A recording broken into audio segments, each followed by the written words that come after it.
يعني عشرة طويلة وكده وهتاخد ربع ساعة مثلا 10 دقايق كويس.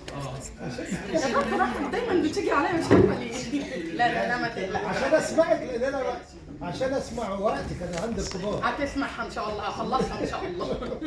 هنعمل لها عرض تاني في الجمهورية. طبعا شكرا للمنصه وشكرا لمركز تاريخ مصر ودار الكتب. انا مش اول مره طبعا بتشرف بالجلوس جنب استاذي دكتور سيد. ببقى سعيده دايما لما بيدير لي جلسه. الحقيقه بستمتع بكلامه وبعلمه. الموضوع اللي انا هتكلم فيه النهارده هو عن اثار حرب اكتوبر على اتجاهات الاقتصاد المصري. من المعروف ان الحروب بصفه عامه بتؤدي لنتائج واثار متنوعه على جميع المستويات، سواء بقى مستويات سياسيه، اقتصاديه، اجتماعيه. بيتوقف حجم هذه الاثار وعمقها على مدى قدره المجتمع المتحارب على امتصاصها والفتره الزمنيه الواجبه لتجاوزها، حيث تعد هذه العناصر أحد القيود الأساسية الحاكمة للقرار السياسي العسكري الخاص بخوض معركة ما أو الاستمرار فيها. فإن الآثار الاقتصادية الناجمة عن الحرب تتوقف على نتائجها بشكل رئيسي وطبيعة الاقتصاد وهيكله قبل الحرب وأثناءها. وعشان كده احنا ما نقدرش ندرس اثار حرب اكتوبر على الاقتصاد بمعزل عن الفترات اللي سبقت الحرب، يعني من حدوث نكسة 67 لحد ما حصلت الحرب فيما بعدها. لو بصينا في الفترة اللي هي من نهاية الخمسينيات لحد 65 هنلاقي ان كان في عملية تنمية موجودة في المجتمع المصري ووصلت لستة واكتر من 6%. بعد كده لما حصلت الحرب عملية التنمية دي قلت لحوالي 5%. بالعودة طبعا للوراء هنلاقي ان كان من اهم اهداف عدوان 67 ضرب المخطط التنموي اللي تم في المجتمع المصري وتسهيل الاستثمارات الامريكية في مصر وفي الشرق الاوسط وايقاف عملية التنمية اللي احدثتها الثورة.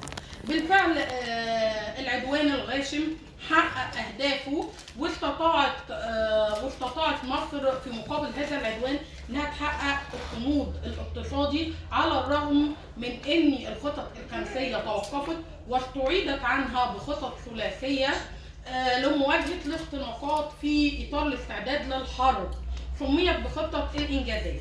التخطيط ما رجعش لمجراه طبيعي او ما عادش المجراه الطبيعي مره ثانيه غير في يوليو 74. طبعا ده الى جانب ممارسه ضغوط خارجيه لاعاده مصر الى التبعيه الاستعماريه من جديد، وده طبعا زود من اسباب تعثر التنميه الاقتصاديه. لكن بظهور طبعا بوادر التحرر الاقتصادي تم إلغاء القيود المفروضة على صادرات القطاع الخاص ونوقش نظام الحرية الاقتصادية في مجلس الأمة المصرية في مناسبات متعددة في سنة 70. وفي سنة 71 أظهرت الحكومة عزمها على اكتساب رؤوس أموال خارجية لتدعيم العملية الاقتصادية في مصر.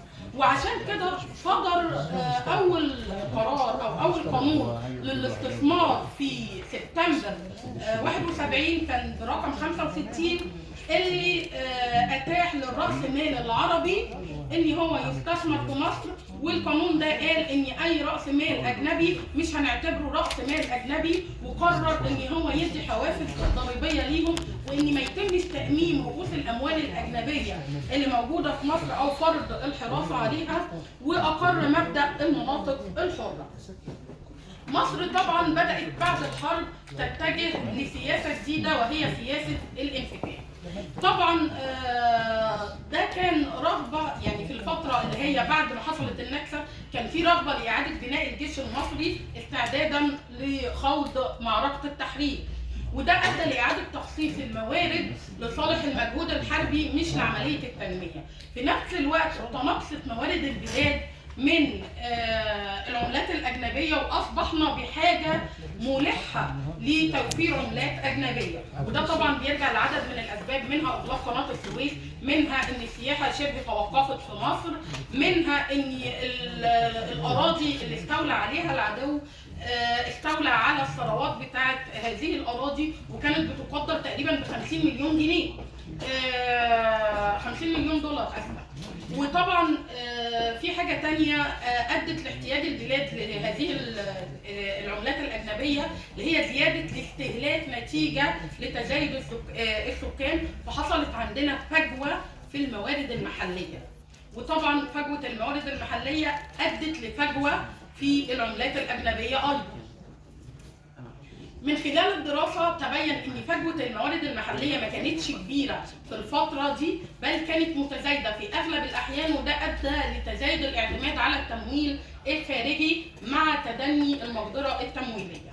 وبعد العبور بدأ التحضير للمرحلة بوضع خطة اطلقت عليها خطة الانطلاق او العبور الاقتصادي، ودي عدت تطبيقا لسياسة الانفتاح. ودي كانت بمثابة دعوة لتعبئة رؤوس الأموال المحلية غير المستغلة والأجنبية غير المشروطة، عشان يقدروا يسرعوا من عملية تنفيذ مشروعات التنمية في جميع قطاعات المجتمع، وفي إطار شركات القطاع العام والخاص والمشروعات المشتركة بينهم.